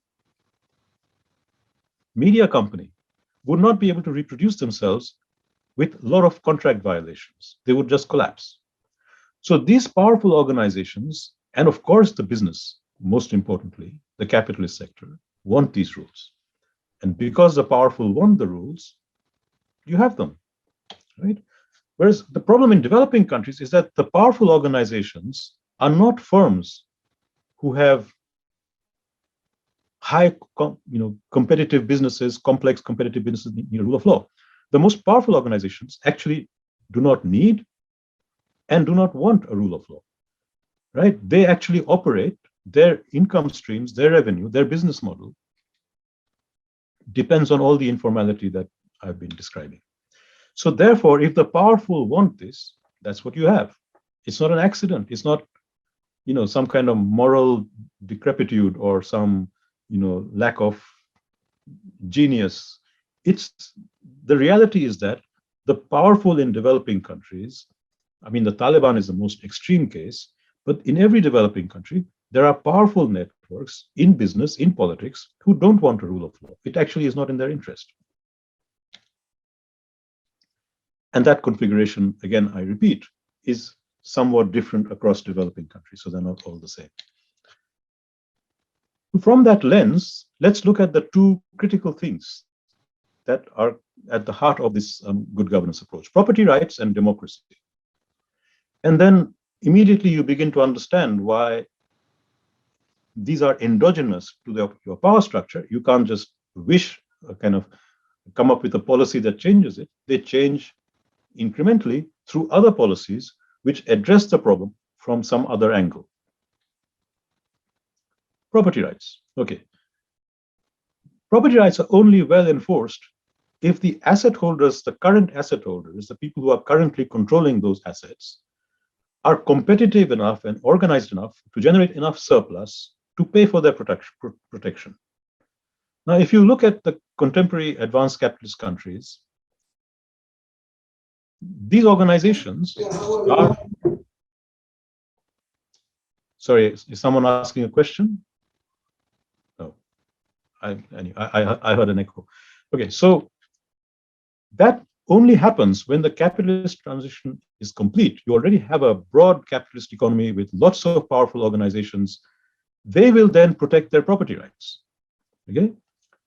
The problem in developing countries is that most asset holders, maybe small peasants, maybe informal businesses, maybe even big businesses, are not actually profitable. They're not competitive. They're not generating much surplus. And therefore, their property rights aren't protected by them. The incomes do not reproduce the rights that are in question. So if you're asking a question, how to achieve the social transformation that takes you to a more stable property rights, that's the same question as saying, what is a social transformation that takes us to a more productive structure of rights? And that more productive structure of rights might mean that your existing distribution of asset use needs to change, right? So here the argument is completely different from a De Soto type of view or an Acemoglu Robinson type of view, which says go to a place and then formalize the rights that exist and everything will be fine. The problem is that the current asset holders, particularly in the case of De Soto, the informal economy, are so low productivity, so low capability, that you might formalize it, but it will not be actually formal. Because formalization is not about a piece of paper. The formalization is that circuit that I described earlier between power, resources, and enforcement, which is unlikely to happen with the typical informal firm or activity. So that means that actually the transition to a productive property right structure is going to be disruptive because it will change the economy, it will change the distribution of assets. And that's, as I said, something that Acemoglu and Robinson not only don't recognize, they rewrite the history of advanced countries to whitewash out that very process of primitive accumulation through which the modern capitalist economies emerged. The same problem I have with this analysis of democracy. Democracy in advanced countries works differently, not because politicians are more moral or honest and voters are more aware or informed. Democracy works in that way in advanced countries because of a configuration of power. So if you ask, why is advanced country democracy rule following and limited to competition over the budget, is because there are powerful feedbacks between powerful organizations which keeps it like that. And a number of features are important for you to understand. First, as I already said, the capitalist sector is large, productive, and powerful. And these large, productive, and powerful firms do not want violations of a rule of law because the rule of law is important for their day-to-day contracting requirements. If the rule of law becomes deficient, their business model collapses, right? Because these complex thousands and thousands of transactions cannot be done informally on the basis of I know that person and I know that person and we can find some way of enforcing the contract informally. It doesn't work if your organization has 10,000 contracts you're signing every day. You then need a rule of law. So the powerful actually don't want to upset the rule of law, even though as an individual, you always want to violate the rule of law, right? So as an individual, you might always want to not pay your taxes. But as soon as you find that you have been caught not paying your taxes, you will find that nobody else is supporting you. All your peers are going to collaborate in your punishment. And you yourself will therefore apologize and say, mea culpa, I will never do this again. Here is my tax. Okay? Because while the individual free riding incentive always exists, there is no support amongst the peers for rule violation. So in the same way, because you have this huge capitalist sector, a politician might want to violate. As soon as they're detected as violating a rule, they have no support, and all the powerful will unite in saying, get rid of this politician. This is a difference. Secondly, the very meaning of advanced country is that you have a very large fiscal take. And the large fiscal take means that rule-following politicians can get re-elected by offering to spend this tax in rule-following ways to their favorite constituency. So the politics is about different ideological preferences. Some people want to spend more on health, others more on armaments, others more on something else. But whatever your preferences are in whichever constituencies you represent, you have to do that in a rule-following way. Otherwise, the first point kicks in. The huge constituency which wants a rule of law will get rid of you. Thirdly, the feature of advanced countries is that even those who are not directly capitalists are linked to the capitalist sector because the capitalist sector is dominant. You either work for the capitalist sector as workers, or people like myself who are in the university sector our income depends on the capitalist sector working because it's paid for by taxes from the capitalist sector and demands from the capitalist sector for people with university education. If the capitalist sector collapses, we can't survive for too long. So all of these powerful agencies, whether it is media or universities or the capitalist sector directly or politicians, are all checking and balancing each other with a lot of horizontal checks and balances, which means that while politics is all about rents and privilege, rules are not violated. Okay, and the rule of holding elections properly and holding politicians to account happens not because of political will or morality. It happens because these checks and balances are incredibly powerful. If you look at a developing country, those conditions aren't there. Powerful, productive firms do not dominate. Their property rights are weak.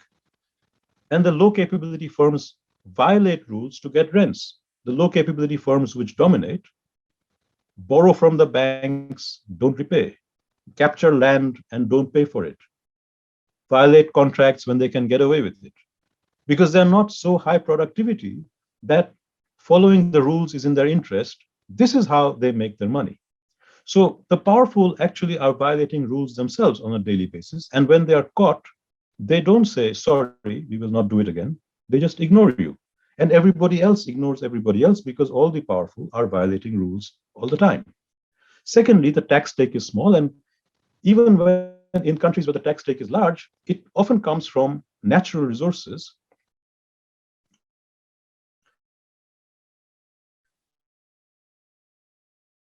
And when it comes from natural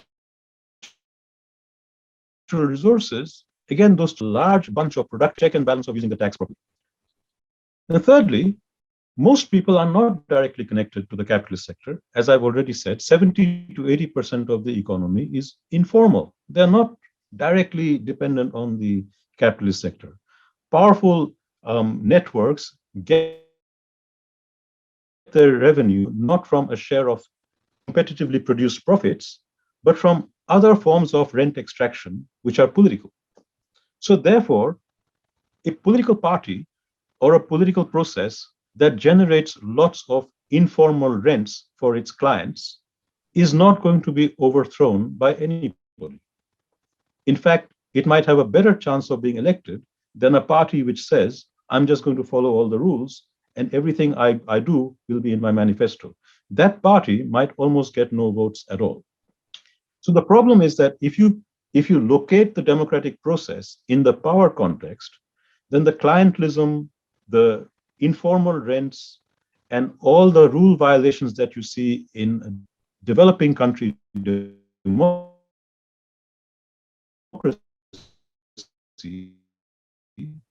are completely explicable. You can remove them, but the next politicians will do exactly the same thing because the incentives are structural. You have to change the structural incentives in that equilibrium to move that to a different equilibrium. And I think understanding this as an equilibrium is really important. Let me speed up a bit because I have 3 or so more slides. And we are, okay. Now, that critique of democracy in a developing country context should not mean that I am supporting authoritarianism. I mean, a lot of people look at this corrupt and inefficient and fragmented democracy in developing countries, and then they look at the authoritarian developmental states in East Asia and China and say, well, that's the answer, obviously. Get rid of the democracy, and we have the authoritarian developmental state. Big mistake, because the authoritarian developmental state is also a product of an equilibrium. It's not something you can impose from outside. So authoritarianism is also, it's just a variant of rule violating governance. It uses more political repression, it uses less of elections, but it's an equilibrium. If you try to do authoritarianism in your typical developing country, where power is very fragmented, where the different power centers are checking each other and they're unproductive, you are not going to get an East Asian authoritarianism. You might get the typical developing country autocrat who is corrupt, extractive, and takes money out of the country and represses their people. In other words, you have the worst of all possible worlds. So that is why the argument that is sometimes made for authoritarian developmental states, ignoring the configuration of power in which you are discussing this, can be not just wrong, it can be really very dangerous. There are many more examples of authoritarian states that reduced value in developing countries than of authoritarian states that raised value, like South Korea or China. East Asian political settlements are truly exceptional. I don't have time to go into that, but I've written quite a bit about it. You can find it in my papers and books and so on.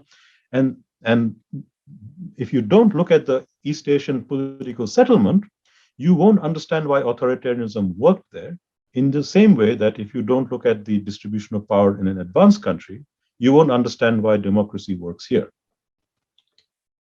The challenge of most developing countries is neither to try and reproduce the authoritarian developmental state, you can't do it because you don't have the power structure, nor to have Western style democracy, you can't do it, you don't have the power structure. It's how to navigate our existing inefficient, corrupt democratic systems and find opportunities for developmental rent management. I mean, this is the real challenge.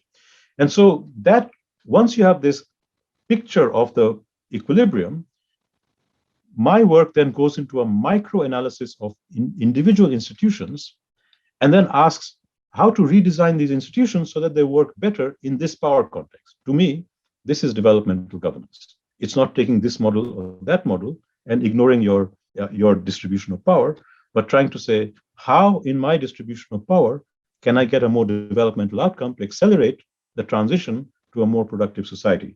Whether you call it capitalist or whatever, this analysis is neutral of that. If you want to do it in a socialist way, it's also fine. It's just that in a socialist way, the property right structure will be different, but you will still need a property right structure. You will still need to decide who decides on which resources and how. You can't say everyone decides on everything. So this, do not misunderstand what I'm saying as a kind of excuse for capitalism. It's an institutional analysis and it's normatively neutral. You can do it with whatever your preferred organizational structure is. So the microanalysis of political settlements can explain some things rather well, better than alternative approaches. So for example, my approach can explain why similar institutions like export-oriented industrial policy subsidies worked in South Korea, but didn't work in Pakistan. It worked in South Korea because when the state in the 1960s provided these subsidies, the distribution of power between the firms and the state was such that non-performing firms lost their subsidy if they didn't perform. In Pakistan, India, and in other countries which tried very similar strategies, non-performing firms could not be deprived of their subsidies, even when it was clear that they were not performing, because they had the power networks to prevent this from being withdrawn from them. And so the infant industries never grew up. Now, this is not because the people in Pakistan or India were so stupid that they didn't realize this. That if they only realized that you had to discipline these firms, everything would have been fine. They realized that firms had to be disciplined long before Alice Amsden and others came along and said firms have to be disciplined. And we know that because if you look at the Dutt Committee report in the 1960s in India, the Indian bureaucrats had identified why industrial policy was failing, that these powerful network companies had captured all the licenses and weren't performing. If you look at the discussion in the newspapers in Pakistan in the 1960s, the Pakistanis publicly knew that the 22 families which were getting all the loans had wasted them, were not paying them back, no one could shut them down. It wasn't stupidity. You don't need an economist to come along and say, oh, you know what, you didn't discipline your firms. They knew that they weren't being able to discipline their firms, and it was a configuration of power issue. It wasn't an ignorance issue. It wasn't that you needed a very bright economist to come and tell them. So I have a really powerful set of explanations for these outcomes, which look at the context of power. The mistake was that Pakistan tried, like everybody else tried at that time, many African countries tried infant industry policies without understanding their own internal configuration of power. And By luck, South Korea had an internal configuration of power in which the disciplining could happen. But everybody and their dog tried to discipline. They failed. Disciplining itself is not a profound issue. I mean, it's obvious, and we know from the kind of, if you go through the historical records, the Indians, Pakistanis, and many others were certainly aware of what was going on. So one is that the same institutions work differently in different countries, and that is to me a power issue. Secondly, very different institutions achieve development in different contexts. So the mechanisms through which South Korea developed were different from Taiwan, were different from Malaysia, and so on. And the reason why different approaches to industrial policy worked is because they could be better disciplined in that context than others. So this approach also tells you that governance should be aligned with your power structure to achieve particular developmental goals. And that is the real task of governance, is to find out what will work or more likely to work given your power configuration. A really big challenge is that most developing countries have configurations of power which are, on the face of it, really problematic. It's fragmented, it's conflictual, there are different tribes and groups and ethnicities fighting each other for resources. The challenge is to work out what will work in these contexts, and the answer is very specific. Now, in a couple of days when I have my second lecture and I'm going to talk about capability development, I will explain to you how in countries which had very fragmented clientelist political systems, where the East Asian type of industrial policy didn't work, nevertheless, other types of industrial policy worked, the Bangladeshi garments industry, Indian auto industry, and so on. Of course, they've all been hit hard by COVID and so on, but historically, these are very interesting cases, and I have every confidence that after COVID, they will start rebounding. So there are two levels of analysis at this of institutions. The first is the conventional level of analysis, which shows if you have a rule, a formal rule, you can expect that rule to have some economic impact.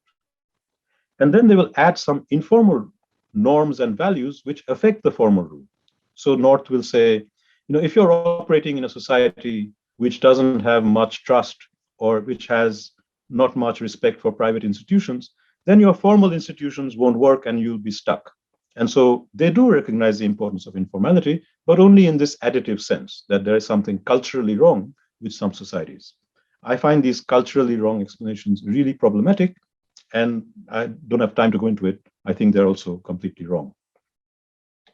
The really important part of the institutional analysis to me is once you identify what is your formal institution, you can then work out what is the distributive implication of this institution in terms of who benefits from this institution.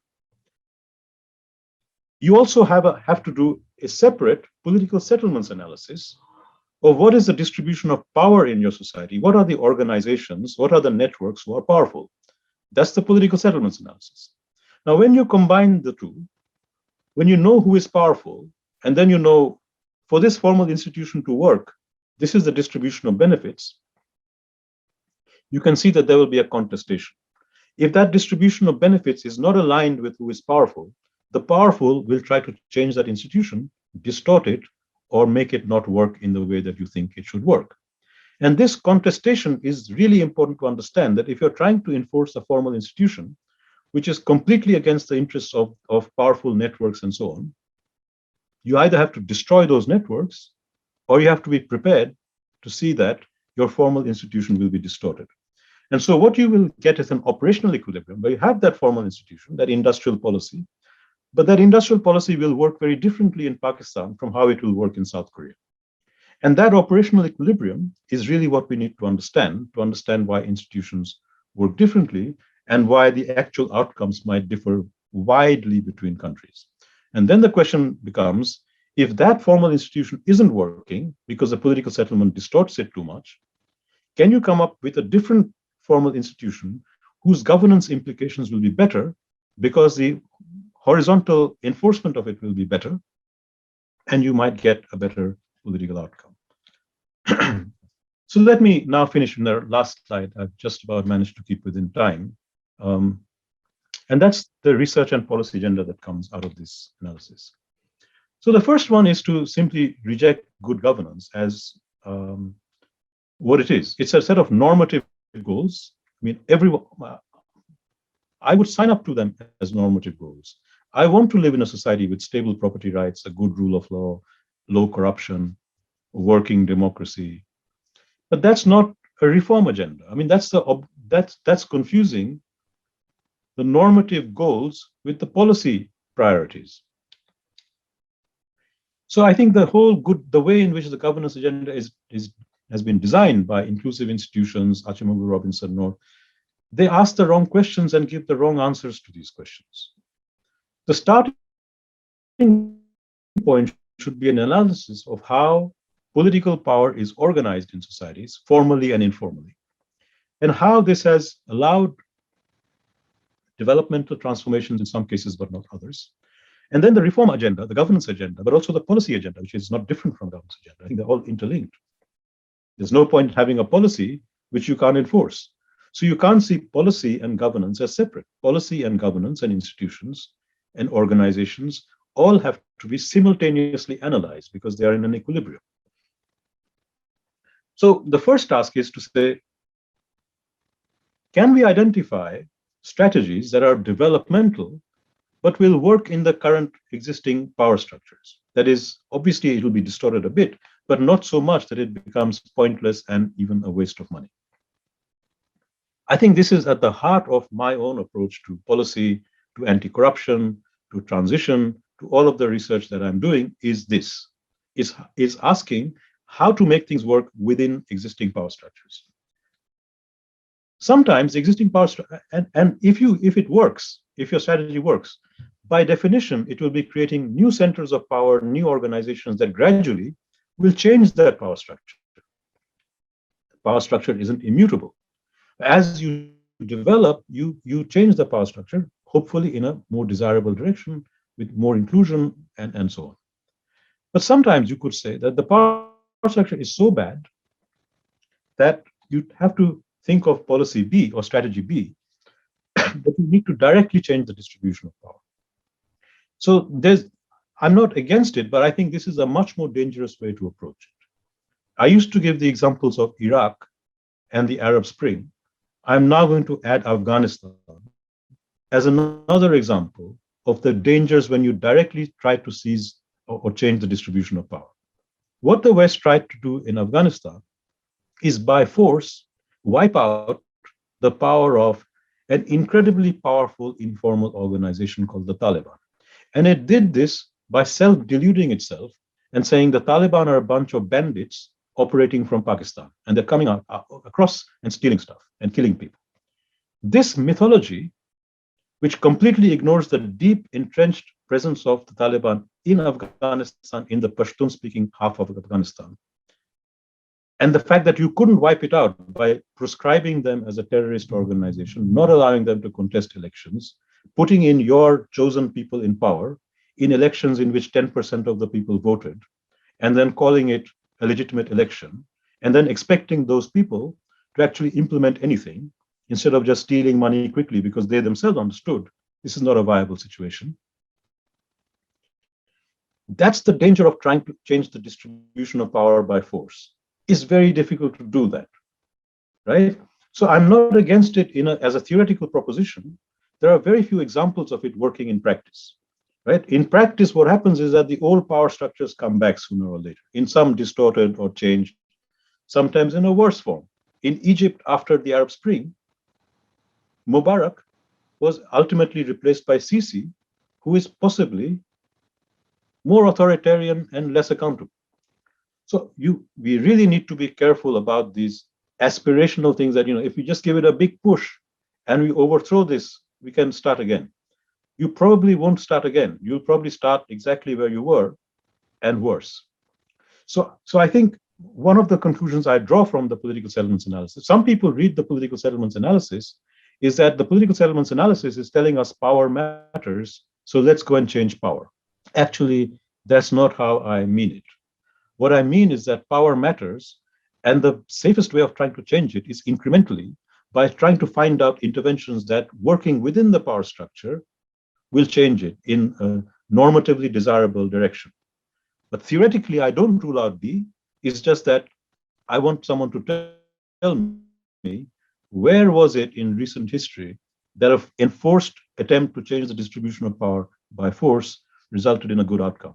What happened 2 weeks ago in Afghanistan is possibly the most disastrous experiment of state failure going wrong, not something that should be repeated.